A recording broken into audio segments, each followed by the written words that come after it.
ನೀವೇನಾದರೂ ಹೊಸ ಮನೆಗೆ ಅರ್ಥಿಂಗ್ ಮಾಡಿಸ್ತಾ ಇದ್ರೆ ಈ ವಿಡಿಯೋನ ಕಂಪ್ಲೀಟ್ ಆಗಿ ನೋಡಿ, ಇಲ್ಲ ಅಂದ್ರೆ ನೀವು ಮುಖ್ಯವಾದ ಕೆಲಸನ ಮಿಸ್ ಮಾಡ್ತೀರಾ. ಹೋಲ್ ಮಾಡಬೇಕಾದ್ರೆ ನೀವು ನೋಡ್ಕೊಬೇಕು, ಪ್ಲಿಂತ್ ಬೀಮು ಅಥವಾ ಬೆಡ್ ಅದೆಲ್ಲ ನಿಮಗೆ ಅಡ್ಡ ಬರೋ ಸಾಧ್ಯತೆ ಇರುತ್ತೆ. ಸೊ ಅದನ್ನೆಲ್ಲ ಸೈಡ್ ಮಾಡಿ ನೀವು ಸೆಂಟರ್ ಪಾಯಿಂಟ್ ಅಲ್ಲಿ ಹೋಲ್ ನ ಮಾಡ್ಕೊಬೇಕು. ಯೂಶಲಿ 5 ಫೀಟ್ ಮೇಲೆ ಎಷ್ಟೇ ಆಳ ತೋರಿಸಿದ್ರು ಒಳ್ಳೇದೆ, ಬಟ್ ನಾವಿಲ್ಲಿ 6 ಫೀಟ್ ಡೆಪ್ತ್ ನ ಮಾಡಿಸಿದ್ವಿ. ಸೊ ಗುಂಡಿ ತೋಡಿ ಕರೆಕ್ಟ್ ಆಗಿ ಎಲ್ಲ ಆಳ ತಗೊಂಡಿದ್ದಾದ್ಮೇಲೆ ನೆಕ್ಸ್ಟ್ ನಾವು ಅರ್ಥಿಂಗ್ ಕೆಲಸನ ಸ್ಟಾರ್ಟ್ ಮಾಡ್ತೀವಿ. ಅದಕ್ಕೆ GI ಪೈಪು, ಕಾಪರು, ಚಾರ್ಕೋಲು, ಸಾಲ್ಟು ಇದೆಲ್ಲಾನು ಬೇಕಾಗತ್ತೆ. ಸೊ ನಾನಿಲ್ಲಿ 100 kg ಸಾಲ್ಟು ಮತ್ತೆ 100 kg ಚಾರ್ಕೋಲ್ನ ತರಿಸಿದ್ದೆ. ಸೊ ವೇಟ್ ನೀವು ಕರೆಕ್ಟ್ ಆಗಿ ನೋಡ್ಕೊಳ್ಳಿ, ಕೆಲವೊಂದ್ಸರಿ ಮೂಟೆದಲ್ಲಿ ಬರುವಾಗ ವೇಟ್ ವೇರಿಯೇಷನ್ ಆಗುತ್ತೆ. ಸೊ ಇದನ್ನ ನೀವು one after other 3 times layer ನ ಮಾಡಿ ಕರೆಕ್ಟ್ ಆಗಿ ಹಾಕೊಟ್ರೆ ಕೆಳಗಡೆ ಅರ್ಥಿಂಗ್ ಚೆನ್ನಾಗಾಗತ್ತೆ. ಸೊ ಇದನ್ನೆಲ್ಲ ಹಾಕಿ ಒಂದೇ ಸರಿ ಮಣ್ಣು ಮುಚ್ಚಬಾರ್ದು. 3-4 ದಿನ ಸ್ವಲ್ಪ ಮಣ್ಣು ಹಾಕಿ ನೀರ್ ಬಿಟ್ಟು ನೀರ್ ಕುಡಿಯಕ್ ಬಿಡಬೇಕು. ಮೇನ್ ಥಿಂಗ್ ಏನು ಅಂದ್ರೆ ನೀವು ಅರ್ಥಿಂಗ್ ಮಾಡಿರೋ ಕಡೆ ಒಂದು ಪೈಪ್ ನ ಹಾಕ್ಬಿಟ್ಟು ಹೋಲ್ ಬಿಡಬೇಕು. ಯಾಕೆ ಅಂದ್ರೆ ನೀವು ಟೈಲ್ಸ್ ಹಾಕಿದಾದ್ಮೇಲೂ ಕೂಡ ಪಾರ್ಕಿಂಗ್ ಅಲ್ಲಿ ನೀವು ಬಾಗಿಲು ತೊಳೆದಾಗ, ಗಾಡಿ ತೊಳೆದಾಗ ಅದರಲ್ಲಿ ನೀರ್ ಪಾಸ್ ಆಗ್ತಾ ಇದ್ರೆ ಯಾವಾಗ್ಲೂ ಅರ್ಥಿಂಗ್ ಬಿಲ್ಡಿಂಗ್ ಅಲ್ಲಿ ತುಂಬಾ ಚೆನ್ನಾಗಿರುತ್ತೆ.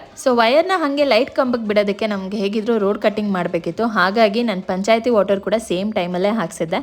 ಸೊ ರೋಡ್ ಕಟಿಂಗ್ ಮಾಡಿ ಪಂಚಾಯತಿ ವಾಟರ್ ಹಾಕೋವಾಗ ಯಾವಾಗಲೂ GI ಪೈಪ್ ನ ಯೂಸ್ ಮಾಡಿ. ಯಾಕೆ ಅಂದ್ರೆ ರೋಡಲ್ಲಿ ಎಷ್ಟು ದೊಡ್ಡ ಗಾಡಿ ಓಡಾಡಿದ್ರು ನಿಮ್ಗೆ ಏನೂ ಭಯ ಇರೋದಿಲ್ಲ. GI ಪೈಪ್ ಇರೋದ್ರಿಂದ ತುಂಬಾನೇ ಸ್ಟ್ರಾಂಗ್ ಆಗಿರುತ್ತೆ. ಸೊ ಯಾವುದೇ ಕಾರಣಕ್ಕೂ ಪ್ಲಾಸ್ಟಿಕ್ ಪೈಪ್ ಹಾಕ್ಸ್ಬೇಡಿ.